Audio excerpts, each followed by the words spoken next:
Marimari Chiqueche, Marimari Puchao, Puñuque, Mlelu Tañirucamu, Hachantam Lin Tatfamu, Kimel Tupefinchi Mapuche Kimel. Estamos enseñando la danza del avestruz, el Choiquepurún.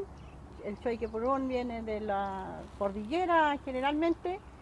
El viejo choique se agacha mucho, tiene menos movimiento, hace una danza de muy lento, muy apegado hacia la tierra porque busca la alimentación.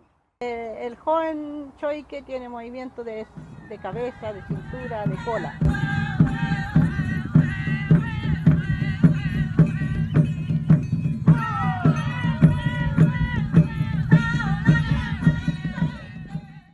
Y el piquichoique que está aprendiendo a volar, que está aprendiendo a caminar, está aprendiendo a buscar su camino. El piquichoique mueve más la patita, saltando más.